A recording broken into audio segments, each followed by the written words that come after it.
입니다. 오늘 다 같이 말씀 같이 보도록 하겠습니다. 말씀은 로마서 8장 26절에서 28절 세 구절 말씀입니다.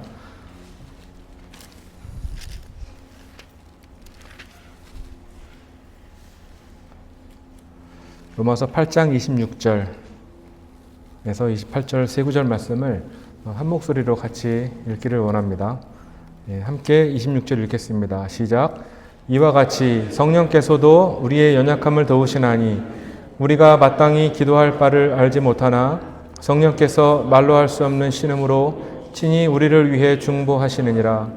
마음을 살피시는 분께서 성령의 생각이 무엇인지 아시나니 이는 그분께서 하나님의 뜻대로 성도들을 위해 중보하시기 때문이니라. 우리가 알거니와 하나님을 사랑하는 자들 곧 그분의 목적에 따라 부르심을 받은 자들에게는 모든 것이 합력하여 선을 이루느니라. 아멘.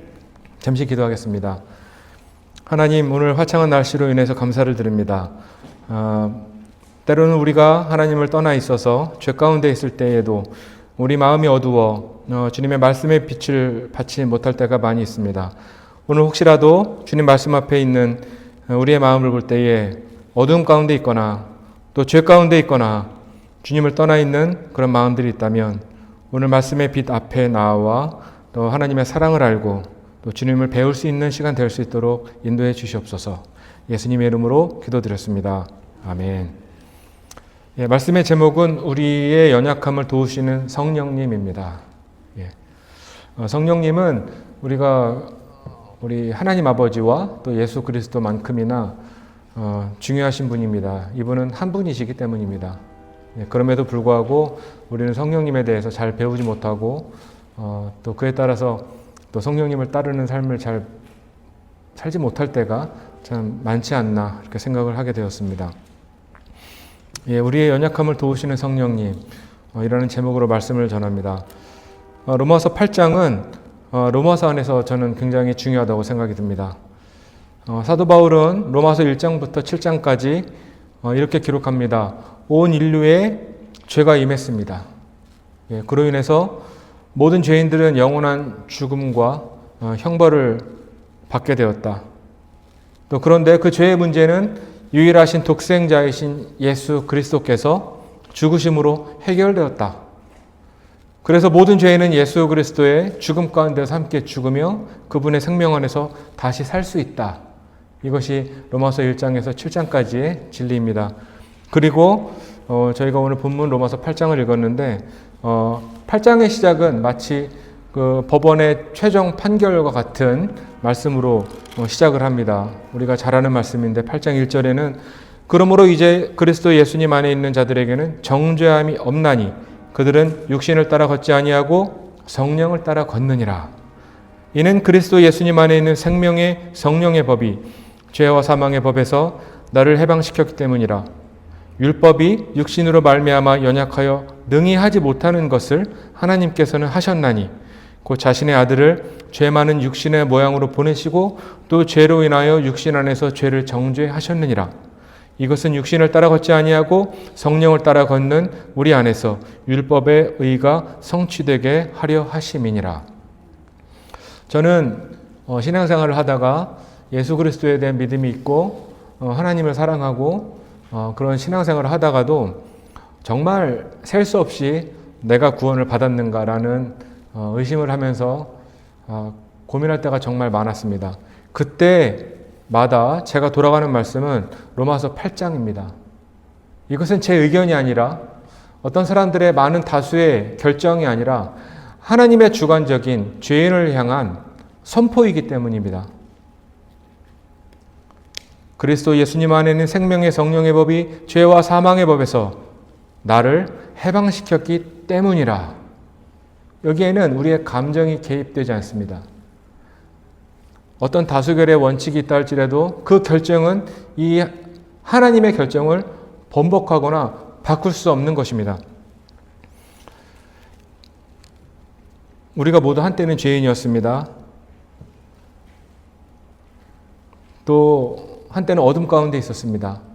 그렇지만 예수 그리스도로 인한 모든 속죄가 해결되었을 때에 우리는 그 안에서 정죄함이 없이 잘 있게 되는 것을 믿습니다. 저는 4절 말씀이 또 중요하다고 생각합니다. 이것은 육신을 따라 걷지 아니하고 성령을 따라 걷는 우리 안에서 율법의 의가 성취되게 하려 하심이니라. 로마서 8장에는 세 가지 법이 나옵니다. 생명의 성령의 법이 나오고 또 우리를 속박했던 죄와 사망의 법이 나옵니다. 그리고 3절에는 율법이 나옵니다. 모든 법적인 문제가 어떻게 해결되었는지를 하나님께서는 정리해 주셨습니다.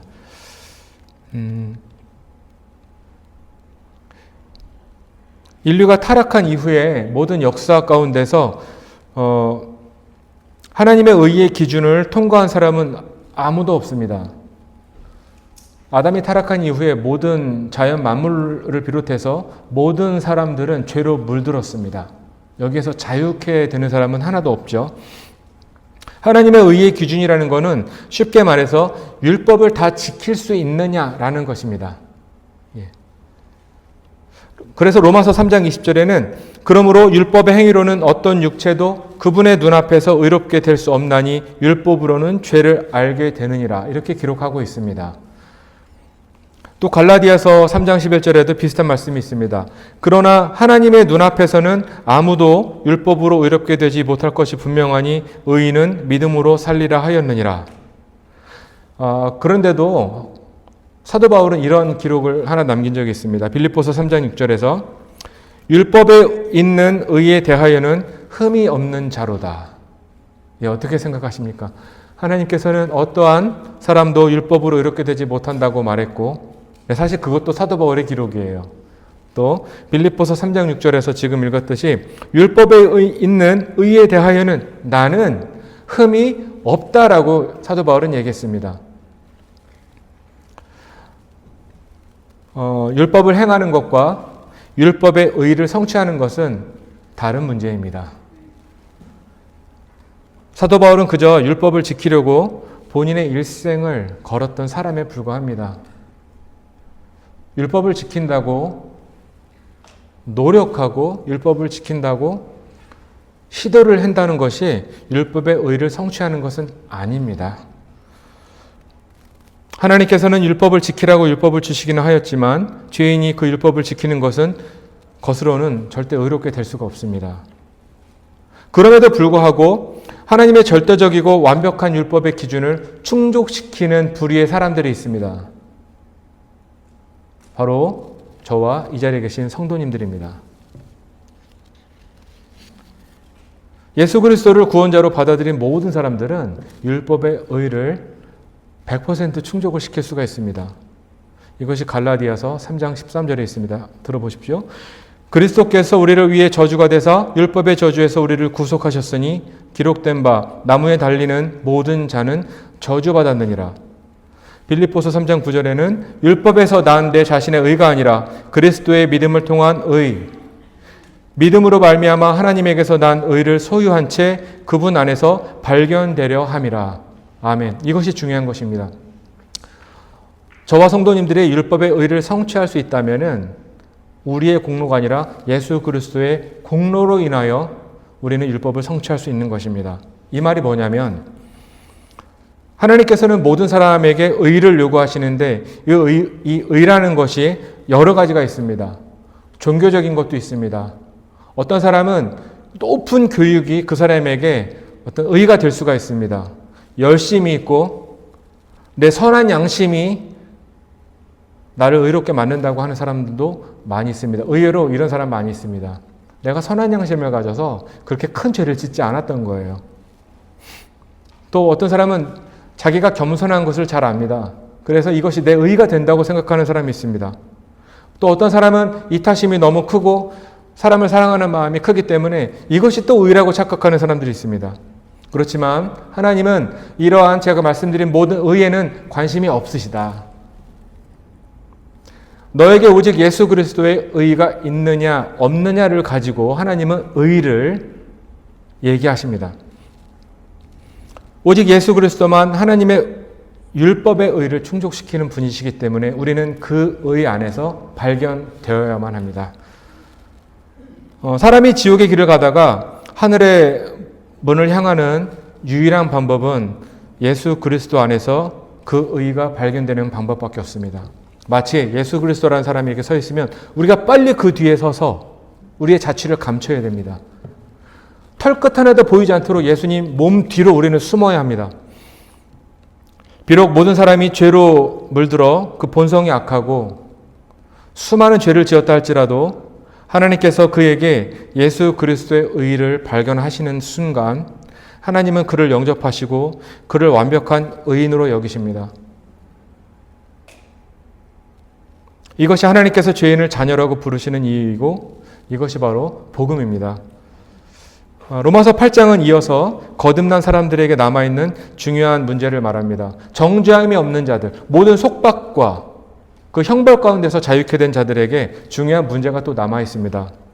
그것은 바로 육신에 대한 것입니다. 로마서 8장 5절에서 8절 말씀을 한번 보시기 바랍니다. 제가 읽겠습니다. 로마서 8장 5절.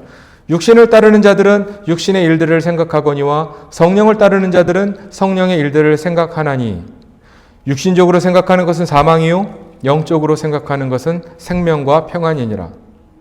육신적인 생각은 하나님의 법에 복종하지 아니할 뿐만 아니라 참으로 그리할 수도 없으므로 하나님과 원수되는 것이니라. 그런즉 이와 같이 육신 안에 있는 자들은 하나님을 기쁘게 할 수 없느니라. 특별히 7절과 8절을 잘 기억해 주시기를 부탁드리겠습니다. 하나님을 기쁘시게 하는 삶은 우리 삶에 우리가 내리는 어떤 선택에 의해서 결정이 됩니다. 마치 로마서 8장 1절에서 4절까지의 결정은 하나님의 큰 은혜 안에서 우리가 그 믿음을 따라 받는 은혜라면 지금 5절에서 8절에 있는 말씀은 좀 다릅니다. 우리 육신과 관계된 것이고 여기에는 우리의 어떤 결정이 따라온다는 것입니다. 13절 말씀을 같이 읽겠습니다. 13절입니다. 시작. 너희가 육신을 따라 살면 죽을 것이로되 성령을 통해 몸의 행실을 죽이면 살리라. 지속적으로 육신에 대한 말씀이 계속 나오고 있습니다. 육신을 따라 살면 죽을 것이로되 여기서 죽는다는 말씀은 우리의 구원이 취소가 되거나 무효화된다는 것을 말하지 않습니다. 이것은 성경 교리에 위배되죠. 우리의 받은 구원을 다시 잃어버린다는 것은 이것은 잘못된 교리입니다. 이것은 우리가 육신을 따라 살면 우리가 다시 하나님과 원수가 되고 다시 하나님의 기쁨에서 멀어지게 된다는 것을 말씀합니다. 이것이 곧 죽음과 다름이 없는 것입니다. 주님의 기쁨에서 멀어진 삶, 다시 속박으로 돌아가는 삶을 말합니다. 그리스도인의 삶의 성공과 실패는 여기서 결정이 됩니다. 또 그리스도인의 평안의 문제가 여기서 결정됩니다. 육신적으로 생각하는 것은 사망이요 영적으로 생각하는 것은 생명과 평안이니라. 우리 저와 성도님들이 받은 이 구원에는 두 가지 측면이 있습니다. 첫 번째는 우리의 혼의 구원입니다. 또 두 번째는 우리 몸의 구원입니다. 우리 혼의 구원의 문제로 말할 것 같으면 모든 절차와 모든 과정이 이미 모두 끝났습니다. 이 혼의 구원에 관해서는 성령께서 우리의 구원의 보증이 되시기 때문에 논란의 여지도 없습니다. 이 보증이라는 것이 참 중요하죠. 그 진품일수록 가치가 높은 물건일수록 가방, 반지, 시계 여러분들 하나씩 다 갖고 계시죠? 없으신 분도 있으시고 저는 딱히 없습니다만 이 진품들에는 항상 보증서가 따라옵니다.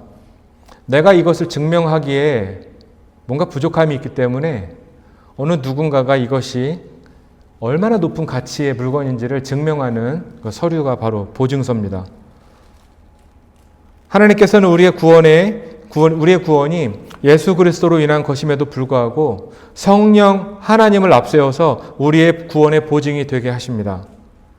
쉽게 말하면 우리가 받은 이 구원에 대한 증명은 우리의 믿음이 크고 작은 것에 따라서 아니면 우리의 공로나 우리가 주님을 섬기고 형제를 사랑하고 했던 그런 많은 우리 신앙의 경력을 뒤로하고 이것은 하나님께서 보증하시기를, 또 성령님께서 보증하시기를 이것은 진짜 구원이다 라고 인정하시는 것입니다. 이것은 어떤 상황에서도 변함없이 유지되고 또 변질되지 않습니다. 성령께서 보증하는 것이기 때문입니다. 마치 모든 진품에 보증서가 있다고 했는데, 이것처럼 우리의 구원의 보증에 성령님을 주신 것은 마치 우리의 구원이 얼마나 가치가 있고 하나님으로 말미암은 것인지 이것을 보여주시는 것이라고 할 수 있습니다. 로마서 8장 16절 말씀에 귀한 말씀이 하나 있습니다. 8장 16절에 성령께서 친히 우리의 영과 더불어 우리가 하나님의 자녀인 것을 증언하시나니, 우리가 구원에 논란이 있을 때, 내 구원에 의심이 있고 내 구원에 대한 문제가 생겼을 때 우리는 로마서 8장으로 반드시 돌아오십시오. 누가 내 구원의 증인이 되시고 누가 내 구원의 보증이 되시는가, 이 말씀에 우리는 우리의 구원의 기초를 다시 나와야 할 것입니다. 구원의 두 번째 측면에 대해서 말씀드리겠습니다. 바로 우리의 몸의 구원, 우리의 몸의 구속입니다. 로마서 8장 초반에 사도 바울은 예수님 안에 있는 생명의 성령의 법이 죄와 사망의 법에서 우리를 해방시켰다고 했습니다. 율법에 대해서는 우리는 연약해서 불가능했지만 하나님께서 죄인을 대신하여 예수님을 정죄하셨고 모든 죄인이 이 율법 안에서 해방되었다라고 했습니다. 남아있는 문제는 누구를 따를 것인가? 이 문제입니다. 육신을 따를 것인가? 성령을 따를 것인가? 이 두 번째 측면, 이 구원, 우리 몸의 구속에 대해서도 우리 육신의 구원에 대해서 성령께서도 역시 개입하셔서 우리를 도우십니다. 우리 본문 앞부분에 있는 22절에서 24절 말씀을 한번 보겠습니다. 로마서 8장 22절에서 24절 말씀입니다. 또 온 창조 세계가 지금까지 함께 신음하며 고통 중에 산고를 치르는 줄을 우리가 아나니, 그들뿐 아니라 우리 자신 곧 성령의 철 열매를 소유한 우리까지도 속으로 신음하며 양자 삼으심, 즉 우리 몸의 구속을 기다림은 우리가 소망으로 구원을 받았기 때문이라. 그러나 보이는 소망은 소망이 아니니 어찌하여 사람이 보는 것을 여전히 바라리요. 아멘. 말씀에 따르면 온 땅과 온 하늘, 또 하나님께서 지으신 모든 만물들이 하나님께서 창조하신 처음으로 돌아가고자 열망한다는 것을 알 수 있습니다. 고통 가운데 있다는 것을 알 수 있습니다. 원래 하나님의 창조의 원래 모습은 만들어 놓은 것이 시들거나 변질되거나 상하거나 또 늙거나 병드는 존재가 아니었다는 것을 우리는 성경을 통해 잘 알고 있습니다. 사람이 죄 가운데 있을 때 사람은 속박 가운데 있었습니다. 그 속박이 주는 그 결과물들이 참 참혹했습니다. 아주 짧은 인생을 살게 됐고, 그 아주 짧은 인생조차도 아주 수고와 땀을 흘려야만 했고, 그거조차도 병들고 지치고 수고해야 가능한 인생이 바로 우리의 삶이 되었습니다. 자연 만물의 상태는 현재 최선의 상태가 아닙니다. 불안정하고 쉽게 부패하고 약하고 변형되기 쉽습니다. 마치 사람의 몸이 불안정하고 피곤하고 또 늙고 병드는 것과 온 만물도 같은 원리입니다. 모든 창조물들의 소망은 하나님께서 만들어주신 원래 상태로 돌아가자. 이것이 모든 창조물들의 소망입니다. 성령님께서 이 두 번째 구원, 성도들의 몸의 구속에 대해서 어떻게 도우시는지 말씀에 나와 있습니다. 오늘 본문 26절입니다. 이와 같이 성령께서도 우리의 연약함을 도우시나니 우리가 마땅히 기도할 바를 알지 못하나 성령께서 말로 할 수 없는 신음으로 친히 우리를 위해 중보하시느니라. 아멘. 성령님은 사람의 약함을 아시는 분이십니다. 사람이 사실은 병들거나 지치거나 죽을 위기에 처해만 약한 것은 아닙니다. 사람은 태어날 때부터 약하게 태어나서 아주 약한 모습으로 우리의 생을 마감합니다. 성령님께서 이것을 잘 아신다. 그리고 성령님께서는 우리를 도우신다라는 것입니다. 성령님은 우리의 육체의 한계를 아시고 그 육체를 통해 하나님을 기쁘게 할 수 없음을 아시기 때문에 우리를 위해 하나님 앞에서 우리를 위해 중보하십니다. 실제 그분은 우리를 위해 기도하시는 분이십니다. 성령님은 또한 그 연약한 육신의 기초 위에 우리의 신앙이 자라도록 허용하지 않으십니다. 성령님은 모든 성도들을 바로 세우십니다. 거짓 진리와 세속적인 많은 유혹과 쾌락 속에 우리의 믿음이 자라는 것이 아니라 하나님 말씀 속에 우리의 믿음의 기초가 자랄 수 있도록 성령님은 우리를 인도하십니다.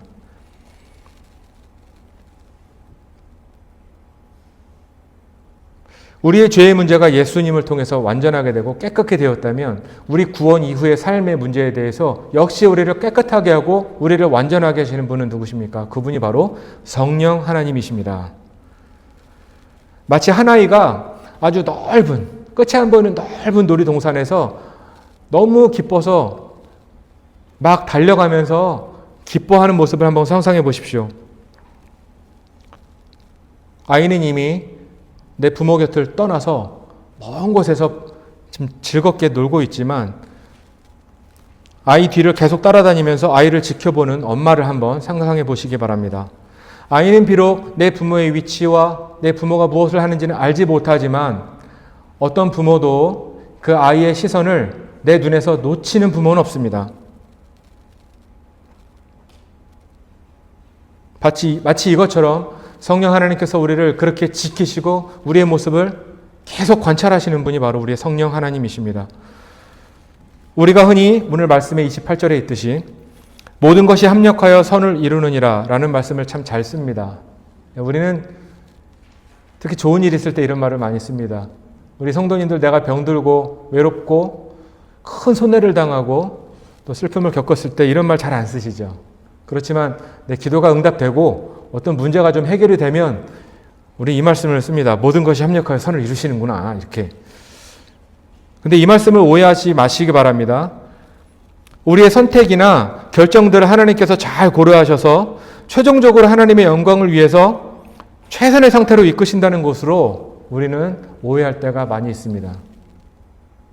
물론 이것도 틀린 것은 아니겠지만 이 합력해서 하나님께서 선을 이루신다는 말씀의 의미는 모든 일에 모든 과정에서 성령 하나님께서 우리를 인도하셨기 때문에 우리의 무질서한 상태 또 우리의 아주 미숙한 결정에도 불구하고 하나님은 선을 이루신다는 것입니다. 성령 하나님께서 우리를 중보하시는 일이 없이는 모든 일이 합력해서 선을 이루는 일은 결코 일어나지 않습니다. 그리스도인들 중에서 가장 신실하고 가장 지혜로운 사람은 누구일까요? 이것은 바로 말씀 위에 기초를 내리고 그의 모든 삶이 성령 하나님의 인도하심에 따라 사는 사람입니다. 그런데 이 두 가지는 한 가지나 다름이 없습니다. 말씀을 따라서 사는 것, 또 내가 성령 하나님을 따라서 산다는 것은 한 가지 말씀이나 다름이 없습니다. 갈라디아에 있는 몇몇 성도들 중에는 이 문제에 대해서 실패를 경험한 몇몇 사람들이 있었습니다. 적지 않은 사람들이 이런 실패를 경험했었는데 그것은 바로 갈라디아서 3장 3절에 이런 기록이 있습니다. 너희가 그렇게 어리석으냐? 너희가 성령 안에서 시작하였다가 이제는 육체로 완전해지고자 하느냐? 우리 그리스도인의 삶을 실패로 몰아가는 것 중에 믿음으로 시작했다가 육신으로 마무리하는 그런 패턴인 것입니다. 갈라디아에 있던 몇몇 성도들은 믿음에서 떠나 율법의 미혹에 빠졌었던 적이 있었습니다. 유대인들이 교회 안에 들어와 그들에게 할례를 강요하였습니다. 믿음도 다 좋고 예수 그리스도로 인한 구원도 다 좋다. 그렇지만 너희들이 할례를 거절하는 것은 좀 문제가 있지 않느냐라는 이 미혹 가운데 그들은 동조하게 되었습니다. 그리고 믿음에서 어느 정도 탈선을 하게 되었습니다. 사도 바울은 이들에 대해서 이렇게 말했습니다. 그러나 이제 너희가 하나님을 안 뒤에 혹은 하나님께 알려진 뒤에 어찌 다시 약하고 천한 초등 원리로 돌아가 그것에 속박당하려 하느냐. 오늘 읽으신 본문 27절 말씀 한번 다시 또 보겠습니다. 26절과 굉장히 비슷한 말씀입니다. 마음을 살피시는 분께서 성령의 생각이 무엇인지 아시나니 이는 그분께서 하나님의 뜻대로 성도들을 위해 중보하시기 때문이니라. 아멘. 성도들이 완전하고 순결하고 완전한 삶을 살 수 있는 것은 우리의 의가 아니라 예수 그리스도의 의로 인한 것입니다. 저와 모든 성도님들이 항상 이 진리 안에 머물기를 원합니다. 그 의의 문제에 있어서 우리가 분명해지기를 원합니다. 성령님의 중보하심이 없다면 우리의 믿음이 탈선하기 쉽습니다. 비행을 저지르기 쉽습니다. 내 입으로는 하나님을 사랑한다고 말하지만 내 육신으로 충분히 내가 예전에 즐기던 것으로 되돌아갈 수 있다는 것입니다. 우리의 신앙에는 믿음으로 시작해서 육체로 끝나는 일이 비일비재합니다. 우리는 이것 때문에 항상 주님 앞에 나올 때마다, 말씀 앞에 설 때마다 우리는 회개해야 합니다. 깨끗한 마음으로 하나님 말씀 빛을 받을 수 있도록 그 죄를 우리는 항상 회개해야 합니다. 성도 여러분, 내 신앙이, 내 의가 성령님의 인도와 또 말씀의 그 진리 앞에서 더 우리가 앞서 나갈 때 우리는 그때 문제가 생깁니다. 우리는 영적인 탈선이 벌어지고 우리는 교만해지게 됩니다. 그때가 가장 위험한 때입니다. 그래서 하나님께서 가장 기뻐하시는 자가 누구이신가? 그것은 하나님 앞에 겸손한 자, 그리고 하나님의 인도하심을 기뻐함으로 따라가는 자들이 바로 하나님께서 가장 즐거워하는, 기뻐하는 자들이라고 저는 믿습니다.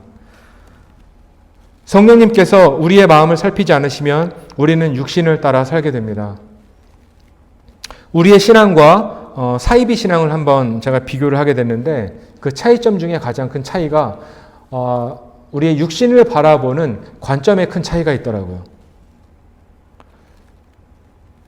우리는 우리의 육체의 문제가 철저히 하나님의 도우심에 달렸다고 믿는 반면에 수많은 사이비 종교와 이단자들은 그들의 종교, 그들의 규칙, 그들의 교리를 지킬 때 육체도 따라서 훈련된다고 그들은 믿고 있습니다. 그래서 그들의 관심은 육체가 어떻게 되었는가, 육체를 어떻게 그들은 컨트롤하는가에 가장 큰 주안점을 두고 있습니다만은 우리는 바로 우리가 무엇을 따르는가에 대해서 우리는 초점을 맞추고 있습니다. 사실 우리의 육체의 문제는 예수님이 십자가에서도 보류된 문제가 바로 우리의 육체입니다. 이 자리에 모든 분들 우리 예수 그리스도께서 2000년 전에 십자가에서 죽으신 것을 다 믿고 그 공로 안에 우리가 구원을 받고 속죄함을 받았습니다. 그때 우리의 육체가 속죄함을 받았습니까? 그렇지 않습니다. 십자가 사건은 우리의 죽었던 영을 살리고 우리의 죽은 혼을 또 주께로 돌아오게 했지만 육체의 구원에 있어서는 아직 우리는 미완성 단계입니다. 심지어 사도 바울은 우리의 버젓이 살아있는 육신을 죽은 것으로 여기라 이렇게 권면했습니다. 우리가 읽은 26절 말씀에 사도 바울은 성령님께서 우리의 연약함을 도우신다고 기록하고 있습니다. 우리의 연약함은 모두 우리의 육체에서 비롯된 것입니다. 만약에 저와 성도님들의 몸이 병들지도 않고 또 죽음을 경험하지 않는 그런 완전한 몸이라면 우리는 성령께서 우리를 인도할 이유가 전혀 없습니다. 내가 영원히 사는 몸을 이미 입고 있다면 우리는 육체로 인한 큰 어려움을 겪지 않습니다. 그리스도인이라 할지라도 우리의 육체는 아직도 옛것을 사랑하고 그것들이 주는 유익과 또 편안함을 또 쾌락들을 기억하고 있습니다.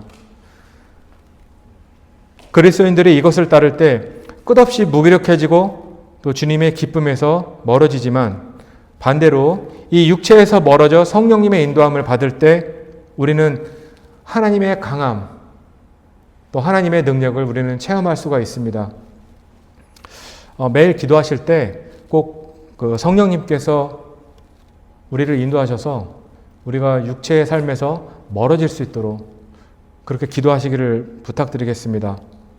우리가 말로는 믿음을 말하고 말로는 교리를 말하고 말로는 진리를 말하지만 우리가 계속해서 육체를 따라 살아가고 내가 기억하던 예전에 행했던 것들을 계속 우리가 추구할 때 우리의 모든 믿음과 또 우리 안에 있던 기쁨과 또 소망들은 모두 허사가 되는 것입니다. 특별히 이번 한 주간 성도님들께서 살아갈 때에 성령님의 인도하심과 그 사랑에 대해서 깊이 묵상하시기를 부탁드리겠습니다. 또 할 수 있다면, 가능하다면 또 하나님의 기쁨이 되지 못하는 것들, 내가 이미 버렸지만 다시 붙들게 된 것들, 이런 것들을 버릴 수 있는 그런 결단을 하실 수 있는 한 주가 되시기를 부탁드리겠습니다. 예, 함께 기도드리겠습니다.